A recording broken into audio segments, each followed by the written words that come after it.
Cochlear implant surgery भी करवा ली, therapy भी ले रहे हैं और रोज डेली घर पर थेरेपी करवाने की कोशिश भी कर रहे हैं, पर अच्छे से कुछ भी करवा नहीं पा रहे क्योंकि ना तो थेरेपी का स्ट्रक्चर समझ में आ रहा है कि कैसे और कहाँ से शुरू करना है, कहाँ ख़त्म होगी, ना तो ये समझ में आ रहा है कि बच्चा थेरेपी के कौन से लेवल पर है।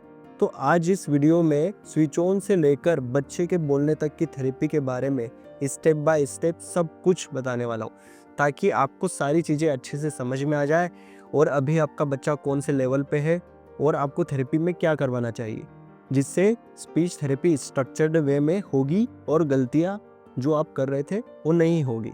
नमस्कार, I am Shri Om Patel, audiologist and speech language pathologist. आज का वीडियो बहुत ही इम्पोर्टेंट होने वाला है।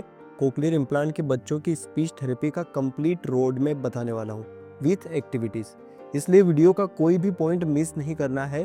पूरे वीडियो को ध्यान देकर आपको अच्छे से देखना है ताकि सारी चीज़ें आपको अच्छे से समझ में आ जाए। तो चलिए शुरू करते हैं। कोक्लियर इम्प्लांट एक मैजिक स्विच नहीं है कि स्विच ऑन करने के बाद में तुरंत बच्चा बोलना स्टार्ट कर दे। जैसे एक छोटे प्लांट को पानी, धूप और देखभाल की ज़रूरत होती है, वैसे ही सीआई चाइल्ड को structured therapy plus parent involvement चाहिए। थेरेपी रोड में फॉलो करना जरूरी है, वरना प्रोग्रेस स्लो हो जाएगी। सीआई के बाद में थेरेपी के 4 मेन लेवल्स होते हैं। First detection, second discrimination, third identification और फोर्थ कॉम्प्रिहेंशन। एक एक लेवल को डिटेल में समझेंगे विथ एक्टिविटीज़, ताकि आप भी घर पर सही से थेरेपी करवा पाए। लेवल नंबर 1 है डिटेक्शन। ये थेरेपी का सबसे पहला और सबसे इम्पोर्टेंट लेवल है, जहाँ सबसे ज़्यादा मेहनत और पेशेंस की ज़रूरत होती है। डिटेक्शन का मतलब सिंपल है, आवाज़ है या नहीं, यानी साउंड की प्रेजेंस को नोटिस करना। डिटेक्शन के बिना आगे के सारे काम, डिस्क्रिमिनेशन, आइडेंटिफिकेशन, कॉम्प्रिहेंशन सब मुश्किल हो जाता है। इसलिए इस लेवल को स्ट्रॉन्ग बनाना बहुत ज़रूरी है। आपको थेरेपी स्टार्ट करनी है अवेयरनेस से। जैसे कि एक अंधेरे कमरे में लाइट ऑन होने से हम उस जगह देखने लगते हैं, वैसे ही चाइल्ड को पता चलना चाहिए कि अभी कोई आवाज़ आई। आप लोगों को बच्चे में ऑब्जर्व करना है कि उसने आई ब्लिंक करी, हेड टर्न किया, जो भी कर रहा था अचानक से रुक जाए, स्माइल की, फेशियल एक्सप्रेशन में कोई चेंज दिखा। जब बच्चा आवाज़ को नोटिस करने लग जाए तो हम अटेंशन पर काम करेंगे। इसमें एक छोटी आवाज़ पर बच्चा थोड़े लंबे, मतलब 4 से 5 सेकेंड ज़्यादा तक फोकस रखे। और यहाँ आपको ऑब्जर्व करना है कि आवाज़ सुन के बच्चा देखता रहे, आगे आ जाए या आवाज़ को रिपीट होने का इंतज़ार करें।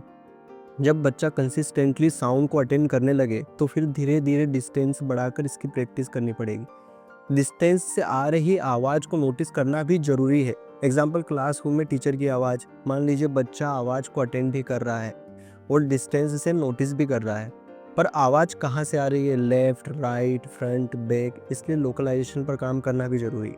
आवाज़ देने के बाद बच्चे में ऑब्जर्व करना है कि बच्चे ने आवाज़ की तरफ हेड टर्न किया, आई गेज शिफ्ट हुआ या आवाज़ की तरफ देखा या क्राउड किया। जब बच्चा इन सब पर कंसिस्टेंटली रिस्पॉन्ड करने लग जाए तब आपको उसके लिए थोड़ा डिफ़िकल्ट भी कर सकते हैं, जैसे आवाज़ कब चालू हुई, कब बंद हो गई, या नोटिस कराना। एग्जाम्पल, टॉय बंद होते ही देखना या फ्रीज हो जाना और टॉय के चालू होते से ही स्माइल करना।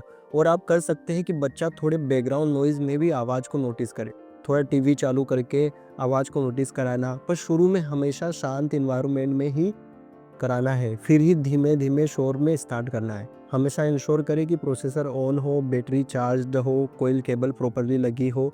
अगर सही प्रैक्टिस करवाने के बाद भी चाइल्ड रिस्पॉन्ड नहीं करता है तो पहले डिवाइस चेक करें, नहीं तो फिर ऑडियोलॉजिस्ट से मिलें। इस लेवल में आपको कुछ डोमेन पर काम करना पड़ेगा। जैसे फर्स्ट डोमेन है ऑडिशन। 6 लिंक साउंड होते हैं, आ, ई, उ, श। इन साउंड की प्रैक्टिस करवानी है। और जितने भी हाउस होल्ड साउंड है, जैसे कुकर की सीटी, बेल, क्लैप और रिस्पॉन्ड में बच्चा अपना हेड टर्न करे। सेकेंड डोमेन है रिसेप्टिव लैंग्वेज। बच्चे को उसके नाम से बुलवाना है, पर ध्यान रखना है कि बिना किसी बात के बार बार नाम लेने से बच्चा इग्नोर करना शुरू कर सकता है। थर्ड डोमेन है एक्सप्रेसिव लैंग्वेज। बच्चे को कूइंग और बेबलिंग के लिए इनकरेज करना है। फॉर एग्जाम्पल, आ, ब ब ब ब ब। बच्चे की आवाज़ को रिपीट करके उसके साथ बात करनी है, खेलना है। और फोर्थ डोमेन है स्पीच। बच्चे को वोकल प्ले के लिए इनकरेज करना है। और फिफ्थ डोमेन है सोशल। बच्चे के साथ में खेलना है, जैसे पिकाबू गेम और फेस टू फेस प्ले, और रिस्पॉन्ड में स्माइल करना है। एग्जाम्पल के लिए एक एक्टिविटी आपको डिटेल में एक्सप्लेन कर देता हूँ। एक्टिविटी का नाम है Ling 6 sound hunt. Target sub skills है awareness, attention, distance, onset offset. Material में आपको शांत रूम, पेरेंट की वॉइस और स्मॉल बेल भी ले सकते हैं, ऑप्शनल है। एक्टिविटी को 5 से 7 मिनट करना है और डेली 2 से 3 सेशन रखने हैं। अब स्टेप में समझिए कि एक्टिविटी को कैसे करना है। स्टेप नंबर 1, सेटअप करना है। बच्चे को गोदी में या फेस टू फेस बैठना है। रूम शांत होना चाहिए और प्रोसेसर ऑन होना चाहिए। स्टेप 2, सिंपल तरीके से बच्चे को एक्सप्लेन करना है। पहले आप एक्टिविटी को बच्चे के सामने करके दिखाएं ताकि वो समझ पाए। स्टेप 3, बच्चे के पीछे रहना है। डिस्टेंस क्लोज होनी चाहिए, अप्रोक्स 0.5 मीटर। एक लिंक साउंड बोलना है जैसे आ एंड बच्चे का रिएक्शन ऑब्जर्व करना है। आई कांटेक्ट, हेड या स्माइल से। अगर रिस्पॉन्स मिलता है तो तुरंत स्माइल या क्लैप करके प्रेस करना है। स्टेप 4, अब धीरे धीरे डिस्टेंस 0.5 मीटर से 1 मीटर फिर 2 मीटर ऐसी सीक्वेंस में प्रैक्टिस करवानी। स्टेप 5, एक शॉर्ट राइम के बाद एक्टिविटी को फिनिश करना है और नोटबुक में लिखना है कि कहाँ बच्चे का रिस्पॉन्स मिला और कहाँ नहीं। ऐसी एक्टिविटी करवाते समय आप स्टार्टिंग में विजुअल सपोर्ट भी दे सकते हैं, पर धीरे धीरे विजुअल सपोर्ट्स को आपको कम करना है। पहले लाउड आवाज़ों से शुरू करना है, फिर धीरे धीरे आवाज़ को सॉफ्ट करना है। एक गोल सेट करना है जैसे ज़्यादातर लिंक साउंड पर बच्चा 1 मंथ में 1 to 2 मीटर की डिस्टेंस पर रिस्पॉन्ड करने लग जाए। अब ऐसी बहुत सारी एक्टिविटीज़ आप खुद भी डिज़ाइन कर सकते हैं और बच्चे के साथ कर सकते हैं। इसी के साथ हमारा फर्स्ट लेवल कंप्लीट होता है। अब हम नेक्स्ट लेवल पर चलते हैं। Level number 2, discrimination. बहुत सारे पेरेंट्स डिस्क्रिमिनेशन और आइडेंटिफिकेशन में कंफ्यूज हो जाते हैं। उनको दोनों ही सेम लगता है, पर ये दोनों अलग है। डिस्क्रिमिनेशन लेवल पर बच्चा आवाज़ों में फ़र्क पहचानना सीखता है। इसमें हम 3 सब स्किल पर काम करते हैं: सुप्रा सेगमेंटल, एनवायरमेंटल वर्सेस स्पीच और फोनिम लेवल कॉन्ट्रास्ट। सबसे पहले बात करते हैं हम सुप्रा सेगमेंटल की। Same versus different. यहाँ बच्चे को सिर्फ ये समझना चाहिए कि दोनों आवाज़ें सेम है, अलग अलग। Loud versus soft. बच्चा तेज और धीमी आवाज़ को पहचाने और दोनों को डिफ्रेंशिएट कर पाए। Long versus short. आवाज़ की ड्यूरेशन में फ़र्क समझे। लंबी आवाज़ पर लंबे समय तक देखे और छोटी आवाज़ पर क्विक रिएक्ट करें। Continuous versus discontinuous. एक लंबी चलती आवाज़ जैसे या रुक रुक कर जैसे टेबल टैपिंग, इनमें फ़र्क समझे। Fast versus slow. Rhythm tempo का फ़र्क। जल्दी क्लैप वर्सेस धीरे धीरे clap. High versus low pitch. Mother बोले ई, फादर बोले ऊ, इनमें फ़र्क समझे। ये बात हुई सुप्रा सेगमेंटल की। अब बात करते हैं environmental versus speech. Environmental sound जैसे bell, door, cooker, car horn और स्पीच जैसे वोवेल, कॉन्सोनेंट और वर्ड में फ़र्क समझे। नेक्स्ट है फोनिम लेवल कॉन्ट्रास्ट। आता है वोवेल कॉन्ट्रास्ट। वोवेल को डिस्क्रिमिनेट कर पाए, फॉर एग्जांपल आ वर्सेस ई वर्सेस ऊ। फिर कॉन्सोनेंट मैनर और वॉइसिंग, ब वॉइस्ड और प वॉइसलेस। म नेजल वर्सेस ब ओरल। सिबिलेंट्स, स और श को समझना। डिस्क्रिमिनेशन की प्रैक्टिस करवाने के लिए एक एक्टिविटी डिटेल में बता देता हूँ। Long versus short sound activity. Target skills है ड्यूरेशन को समझना। मटेरियल में आपकी आवाज़ या किसी ऑब्जेक्ट का साउंड भी ले सकते। एक्टिविटी को 5 से 7 मिनट करना है, डेली 2 से 3 बार। स्टेप 1, सेटअप करना। रूम शांत होना चाहिए, प्रोसेसर ऑन होना चाहिए। स्टेप 2, पहले बच्चे के सामने एक्टिविटी करके समझाना है। एक आवाज़ लंबी रहेगी जिसमें उसे अपने हाथ फैलाकर बताना है और एक आवाज़ छोटी रहेगी जिसमें उसे पिंच फिंगर से दिखाना है। स्टेप 3, बच्चे के पीछे जाकर कोई एक आवाज़ बोलना है। लंबी आवाज़ जैसे 3 से 4 सेकंड के लिए ऊ, या फिर छोटी आवाज़ 0.5 सेकंड के लिए जैसे ऊ।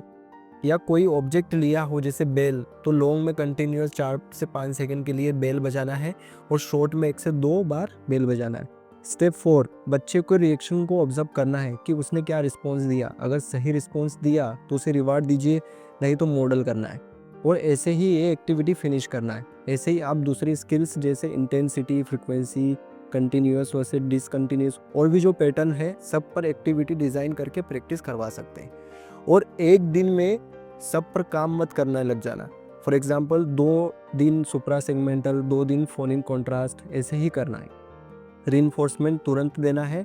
10 से 20 सेकंड के लिए चाइल्ड के साथ खेलिए और ध्यान रखना है कि रैंडम प्रैक्टिस करना है, एक पैटर्न में नहीं कराना है, नहीं तो बच्चा पैटर्न को याद कर सकता है और आपको लगेगा कि वो करेक्ट रिस्पॉन्स दे रहा है। हर गलती पर करेक्ट आंसर तुरंत नहीं देना है, 2 से 5 सेकंड वेट टाइम कर देना है। और यहाँ हमारा सेकंड लेवल डिस्क्रिमिनेशन कंप्लीट हो गया है और अब हम आगे चलते हैं। Level number 3 identification. ये वो स्टेज है जहाँ हमारा गोल होता है कि बच्चा जो भी सुने उसे पहचाने, फिर चाहे वो एक सिंपल लिंक साउंड हो, घर की आवाज़ हो, शब्द हो या छोटा कमांड हो। आइडेंटिफिकेशन कॉम्प्रिहेंशन के पहले आता है। पहले पहचानो फिर समझो। अब हम आइडेंटिफिकेशन को डिटेल में समझते हैं। सबसे पहले बात करेंगे आइडेंटिफिकेशन के कंपोनेंट की। फर्स्ट कंपोनेंट है सुप्रा सेगमेंटल आइडेंटिफिकेशन। प्रोसोडी मतलब pitch, intensity, duration, stress, intonation, ये सारी चीज़ें हमें हेल्प करती है सेंटेंस और मीनिंग को समझने में। इसलिए बच्चा भी डिफरेंट इंटोनेशन पर अलग रिस्पॉन्ड दे या इमिटेट करे। सेकेंड कंपोनेंट है एनवायरमेंटल साउंड आइडेंटिफिकेशन।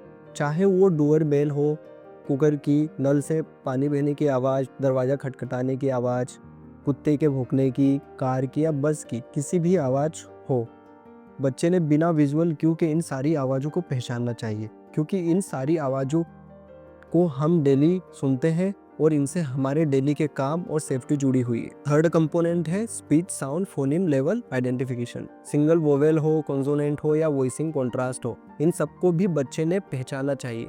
जैसे आप एरोप्लेन को आ से जोड़ देते हो तो आ उसके लिए मीनिंगफुल बन जाता है और वो एरोप्लेन को के लिए उसे यूज़ करने लगता है। और यही प्रैक्टिस फाउंडेशन है वर्ड के लिए। यही से बच्चा आर्टिकुलेट करना सीखता है सही से। और फोर्थ कंपोनेंट है वर्ड लेवल आइडेंटिफिकेशन। अब इसमें बच्चे ने वोकेबलरी को समझना शुरू कर देना चाहिए और इसकी शुरुआत होती है क्लोज्ड सेट से। सबसे पहले बच्चे को पर्टिकुलर वर्ड इंट्रोड्यूस कराना चाहिए, फिर क्लोज्ड सेट में प्रैक्टिस करवानी चाहिए। फॉर एग्जांपल, बच्चे को एप्पल इंट्रोड्यूस किया, अब उसके सामने ऑरेंज, बनाना और एप्पल रखना है और जैसे ही आप एप्पल बोले उसने एप्पल की तरफ पॉइंट करना है या दे देना है, जैसे भी आप मॉडल करें। फिर बाद में इसकी प्रैक्टिस ओपन सेट में होनी चाहिए जहाँ कोई चॉइस नहीं देता, बच्चे को खुद से ही उसका नाम बोलना है।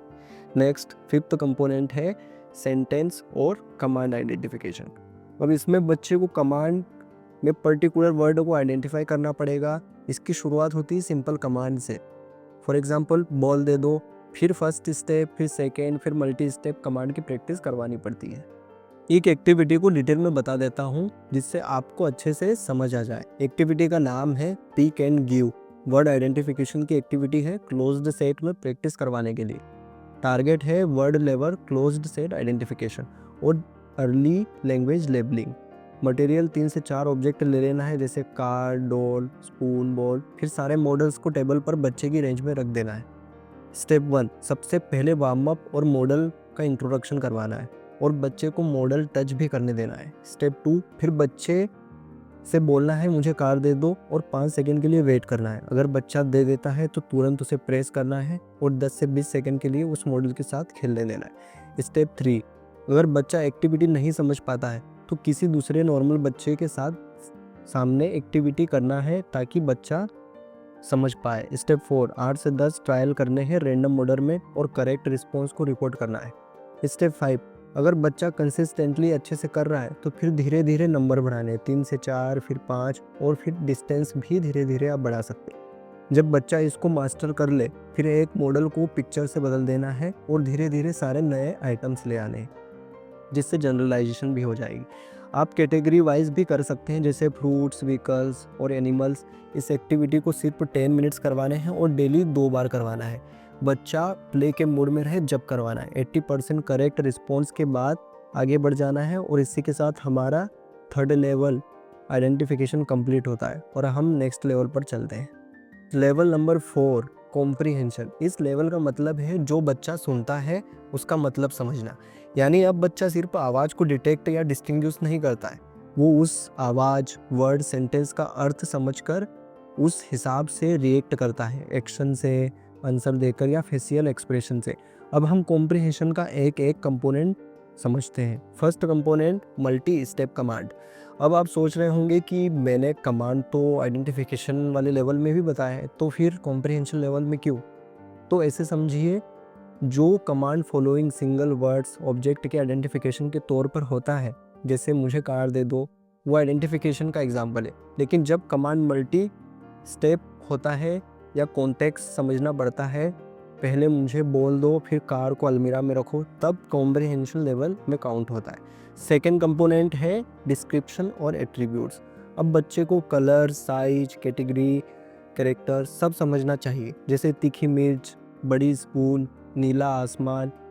आप ऐसे कमांड दे सकते हैं जैसे ब्लू कार लेकर चेयर पर रखो। थर्ड कंपोनेंट है अंडरस्टैंडिंग क्वेश्चंस। क्या, कौन, कहाँ, कैसे, कब, क्यों, किसने, कौन सा, कितना, सारे WH क्वेश्चन समझने चाहिए और रिस्पॉन्स मिलना चाहिए। फोर्थ कंपोनेंट है फॉलोइंग कन्वर्जेशन इन कॉन्टेक्स्ट। दो लोगों की बात में से रेलिवेंट इन्फॉर्मेशन निकालना। फॉर एग्जांपल, अगर मम्मी ने किसी बच्चे के सामने कहा किसी को कि पापा ऑफिस गए हैं, और बाद में अगर बच्चे से कोई पूछता है कि पापा कहाँ है, तो बच्चा बोले कि पापा घर पर नहीं है, ऑफिस गए। फिफ्थ कंपोनेंट है understanding stories and sequence. Short stories को सुनना और इवन ऑर्डर बताना, जैसे पहले क्या हुआ बाद में क्या हुआ। फॉर एग्जांपल, डेली रूटीन में जैसे पहले हम स्कूल जाएंगे, फिर खेलने जाएंगे और शाम को आइसक्रीम खाएंगे। सिक्स्थ कंपोनेंट है इन्फेरेंसिंग। बोली गई बात के बीच का सेंस निकालना, जैसे अगर कोई बोलता है कि बहुत गर्मी लग रही है, तब बच्चा विंडो खोले या फैन चला दे या जवाब दे जैसे अभी पावर नहीं है। लास्ट और सेवेंथ कंपोनेंट है ओपन सेट कॉम्प्रिहेंशन, मतलब बिना चॉइस के नेचुरल स्पीच और कन्वर्सेशन समझ पाना। यह सबसे एडवांस स्किल है, क्योंकि अब बच्चा बिना किसी क्लू और विजुअल एड के रोज डेली के इंस्ट्रक्शन और शॉर्ट स्टोरीज को समझकर रिस्पॉन्ड करता है। चलिए एक एक्टिविटी से आपको डिटेल में समझाता हूँ, ताकि आपको समझ आए कि कैसे कराना है। एक्टिविटी का नाम है WH क्वेश्चन कैराउजल। टारगेट है WH क्वेश्चंस के आंसर दे, इन्फेरेंसिंग स्टार्ट करे और रिसेप्टिव वोकेबुलरी बढ़े। Material short story book. Activity duration है 10 minutes daily. Step 1, story warm up करना है, 4 से 5 सेंटेंस पढ़ना है क्लियर और एक्सप्रेसिव तरीके से बच्चे को समझाते हुए। स्टेप 2, स्टोरी से जुड़े क्वेश्चन पूछने हैं। घर कौन आया था, वो क्या लेकर गया, वो कहाँ गया। 4 से 5 सेकंड का पॉज लेना है रिस्पॉन्स के लिए, और अगर ज़रूरत हो तो प्रॉम्प्ट देना है। स्टेप 3, एट्रीब्यूट WH क्वेश्चनिंग पूछ सकते हैं, कौन से कलर की बॉल थी। स्टेप 4, इन्फरेंस क्वेश्चनिंग कर सकते हैं, किस कारण से वो रो रहा था। स्टेप 5, चाइल्ड को प्रेज करना है जब भी वो अच्छा करे और एक सेंटेंस बोलने के लिए कहना है। स्टेप 6, नेक्स्ट सेशन में स्टोरी चेंज करेंगे और स्ट्रक्चर सेम रखेंगे। जब बच्चा 70 से 80% मास्टरी कर ले शॉर्ट स्टोरीज से, फिर लॉन्ग स्टोरीज की तरफ मूव करना है। बेस्ट स्टोरीज बुक के लिए आप NCERT की बरखा सीरीज की बुक्स यूज़ कर सकते हैं। लैंग्वेज डेवलपमेंट के हिसाब से बेस्ट है, आपको हिंदी, इंग्लिश और भी बहुत सारी लैंग्वेज में मिल जाएगी। और यही हमारा 4th कॉम्प्रिहेंशन लेवल कंप्लीट होता है। पेरेंट्स, आज हमने देखा कि ऑडिटरी स्किल्स डेवलपमेंट एक जर्नी है, डिटेक्शन से शुरू होती है और कॉम्प्रिहेंशन तक पहुंचती है। हर एक लेवल सीढ़ी की तरह है, जिसे बच्चा धीरे धीरे चढ़कर कम्युनिकेशन की दुनिया तक पहुंचता है। याद रखिए, प्रोग्रेस हमेशा लीनियर नहीं होती है।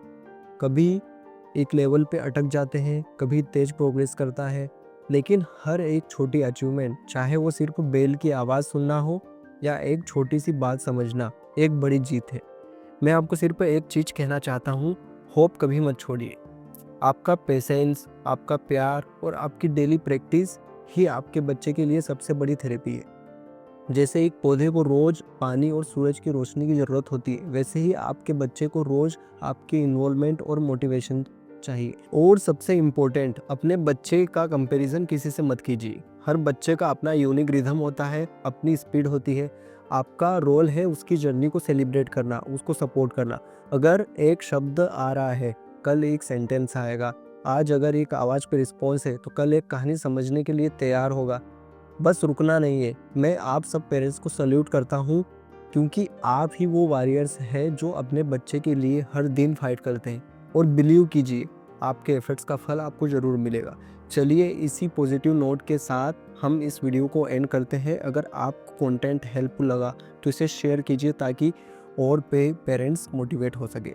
और याद रखिए, थेरेपी सिर्फ एक टेक्निक नहीं, थेरेपी एक जर्नी है जो आप और आपका बच्चा मिलकर लिख रहे हैं। और इस वीडियो को आप ज़रूर देखिए, इससे आपको काफ़ी कुछ सीखने को मिलेगा और बहुत सारी जो गलती आप कर रहे हैं वो नहीं करोगे और उनका सॉल्यूशन भी पता चलेगा।